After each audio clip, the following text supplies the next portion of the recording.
If I may, sir, respectfully, in the Fox poll, they asked people who is more competent, whose mind is sounder.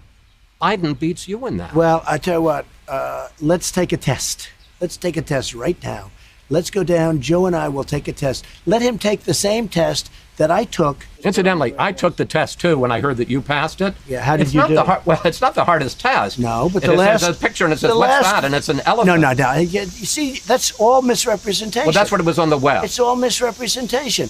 Because, yes, the first few questions are easy, but I'll bet you couldn't even answer the last 5 questions. I'll bet you couldn't. They get very hard, the last 5 questions. Well, one of them was count back from 100 by 7.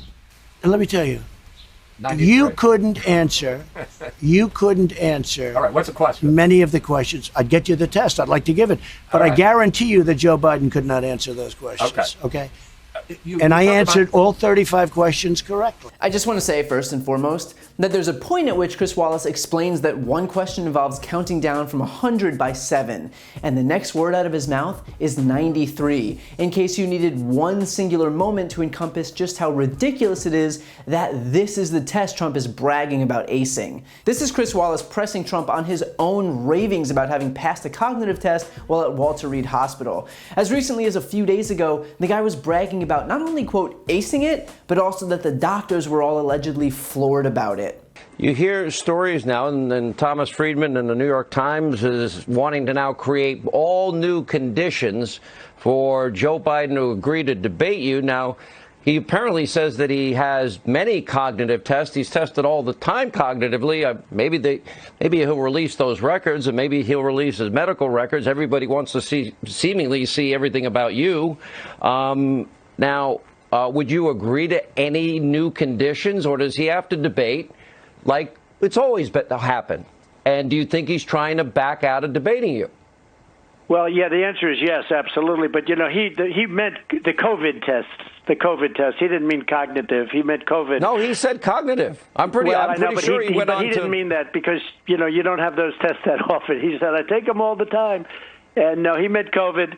But I think he was confused by the question and the words and everything else. He didn't mean that because he hasn't taken any cognitive tests because he couldn't pass one. I actually took one when I very recently when I was, you know, the radical left was saying, is he all there? Is he all there? And I proved I was all there because I aced it. I aced the test. And he should take the same exact test, a very standard test. I took it at Walter Reed Medical Center. In front of doctors, and they were very surprised. They said, that's an unbelievable thing. Rarely does anybody do what you just did. But he should take that same test. But, no, he has been totally taken over, and I think it's because he doesn't understand what's going on. I watched him today. I watched him over the last couple of weeks.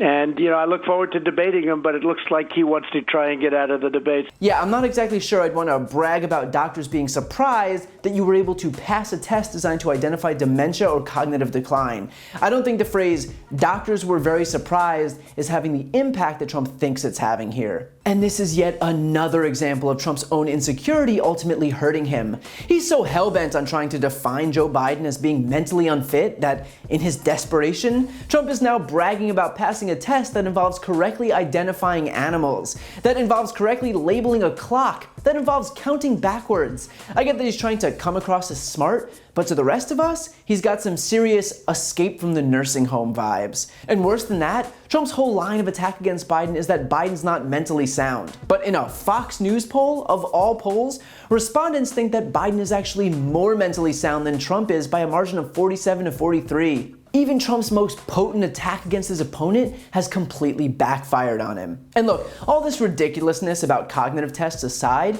you don't need a test to be able to judge the cognitive abilities of Donald Trump. Consider what we've seen from Trump versus Biden in the last few weeks. From Trump, we have a president who refuses to acknowledge his own failed response to a pandemic, who refuses to acknowledge that 140,000 Americans have died, who refuses to acknowledge 3.5 million cases that are skyrocketing by the day. We have a president who logs onto Twitter and writes all-caps screeds whining about statues and NASCAR in the NFL. He falls over himself defending the Confederate flag, which is not the flag of the United States. He's posting photos of himself in the Oval Office posing with beans. With beans. And from Joe Biden, we have an adult who has surrounded himself with experts, who's promised to tackle the outbreak, to coordinate testing systems, to ensure we have enough PPE, to enact worker safety standards, to encourage taking precautions. He's released an in-depth platform taking into account voices from across the political spectrum, a platform focused on jobs and helping regular people and restoring justice and passing a healthier planet onto our kids. I'm sorry, but I don't need to see Joe Biden correctly identify an elephant to know that this person is leagues more equipped to deal with the problems facing this country than Donald Trump is. The fact is that Trump is so concerned with demanding everyone admit how brilliant he is that he missed out on opportunities to actually prove it. Instead of showing up on television and bragging about his big, beautiful brain, he should have been out there solving the pandemic, solving the economic crisis, solving the root causes of historic civil unrest. The American people don't want talk, we want action. We've seen none of that from Donald Trump. You don't need to be a genius to realize that. And in fact, even someone smart enough to correctly identify a picture of an elephant should know that too. And don't forget to listen to my podcast, No Lie with Brian Tyler Cohen, where I'll take a deep dive into the biggest issues of the week and interview major players in the world of politics, like Adam Schiff, Nancy Pelosi, Beto O'Rourke, Eric Swalwell, Katie Porter, and many more. Again, that's No Lie with Brian Tyler Cohen, available anywhere you listen to podcasts.